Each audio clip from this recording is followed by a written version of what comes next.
हरियाणा में हुई अनोखी शादी, एक दूजे के हुए 3 फीट के दूल्हा दुल्हन। दूल्हा 3 साल से कर रहा था दुल्हन की तलाश, मिली दुल्हन तो हुई चट मंगनी पट ब्याह। बिना दहेज के हुई शादी, रब ने बनाई ऐसी जोड़ी जिसकी हो रही हर तरफ चर्चा। कहते हैं कि जोड़ियां आसमान में बनती है और पैदा होने से पहले ही भगवान जीवन के लेख लिख देते हैं। आप जब नितिन वर्मा और आरुषि की शादी की बात जानेंगे तो आपके मुंह से भी शायद यही निकलेगा कि वाकई ये जोड़ी भी भगवान ने ऊपर ही बना दी थी। हम बात कर रहे हैं हरियाणा के अंबाला कैंट के युवक और रोपड़ की एक युवती की, जो एक निजी पैलेस में परिणय सूत्र में बंध गए। दूल्हा नितिन हरियाणा के अंबाला का रहने वाला है और दुल्हन पंजाब के रोपड़ की रहने वाली है। परिवार भी दोनों की शादी से बहुत खुश हैं और इस अनूठी शादी के इलाके के साथ साथ सोशल मीडिया पर भी काफी ज्यादा चर्चा है। हर कोई दुल्हा दुल्हन को देखने और आशीर्वाद देने के लिए आतुर दिखाई दे रहे हैं। 25 वर्षीय नितिन वर्मा और रोपड़ की 23 वर्षीय आरुषि ने समाज की प्रथाओं को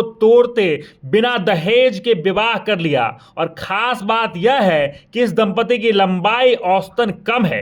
नितिन 3 फीट 8 इंच और आरुषि 3 फीट 6 इंच की है, और फिर भी उनका आत्मविश्वास और प्यार समाज के लिए प्रेरणा बन गया है। नितिन और आरुषि की यह कहानी उन सभी के लिए प्रेरणा है जो अब भी दहेज, कद और शारीरिक बनावट को रिश्ते का पैमाना मानते हैं। नितिन की माने तो उनके रिश्तेदार की नजर रोपड़ में आरुषि पर पड़ी थी, और जब शादी का प्रस्ताव लेकर घर पहुंचे तो परिवार की आर्थिक स्थिति के बारे में पता लगा और बिना दहेज शादी का प्रस्ताव रखा। तो यह बात आरुषि के परिवार को भी बहुत पसंद आई और दोनों ने सादगी से विवाह रचा लिया और आज दोनों काफी ज्यादा खुश हैं। रोपड़ निवासी आरुषि 4 भाई बहनों में सबसे बड़ी है और परिवार में एक मजबूत सहारा बनकर चल रही है, और आरुषि ने बीए तक की पढ़ाई कर रखी है। नितिन का परिवार अब बहुत खुश है कि उन्हें पढ़ी लिखी बहू मिल गई और रिश्तेदार लगातार बधाइयां देने आ रहे हैं और इन नई जोड़ी को आशीर्वाद भी दे रहे हैं। वहीं नितिन की मां का कहना है कि हम अपने बेटे के लिए